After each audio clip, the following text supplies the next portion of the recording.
We haven't talked to you since that race at Lucas Oil Speedway. You got a little beat up down there. Tell us what was wrong with you after that wreck that you had down there at Lucas Oil Speedway. Well, it was kind of a real mysterious thing for a lot of people because all they seen me was out of the car, and people thought they didn't know if I'd got burnt or because the car was steaming really bad. But basically, it had rained for heck. I mean, it rained for, I bet, I'm going to guess 15 out of the 24 hours of the day before it rained. And they went in and kind of rushed the deal probably a little bit, I feel like, and track really wasn't suitable to be on. And we tried it anyway, and I just went in the corner and the car bicycled up and went on two wheels. And in order to keep it from flipping, I had to kind of steer into it. And where that track don't really have a wall in 1 and 2, it's just kind of like a real sharp crown on the top of the track. Right, it flattens off up there. Yeah, flattens off, and it came down and hit right on the seat first, right on that edge. And when it did, it blew the floorboard out of it and broke 2 vertebrae in my back, and it's really messed me up pretty good. So I've been fighting through it, but racing's not been as physically as enjoyable as normal, but we're sojourning on with it, so hopefully it in time fixes itself. There was some speculation that maybe your foot got hurt. Did you hear that? Well, they actually did.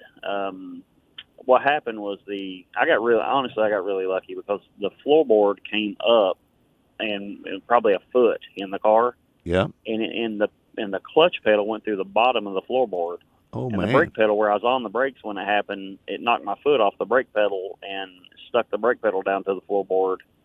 And so honestly, I didn't even realize that. I just knew, I don't know what it is with a back injury, but the second it happens, you just know you're hurt. And right. And as soon as that thing come down and landed on that crown or sharp edge of the track with the seat first, I immediately knew that, immediately in my mind, I knew I'd hurt my back. And and then what I couldn't and it knocks the breath. Most people wouldn't realize this, but it knocks the breath out of you so hard. Mm-hmm.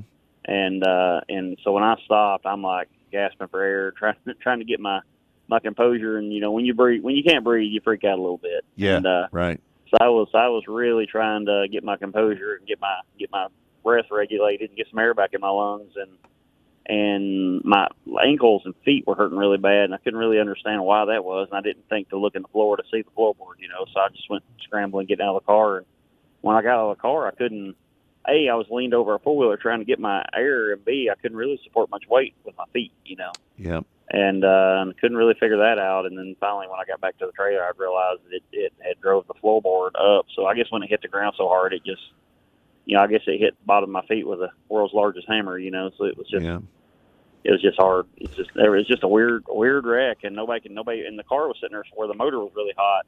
The car was just steaming everywhere. So a lot of people in the grandstands thought I got burnt.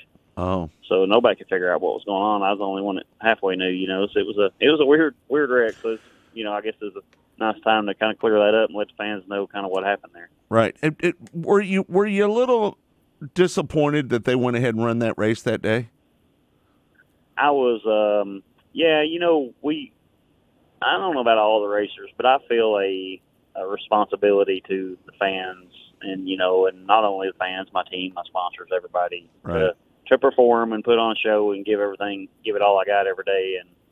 And that day they were just tilling and watered. And I'm like, dude, it has rained for a day straight here. Right.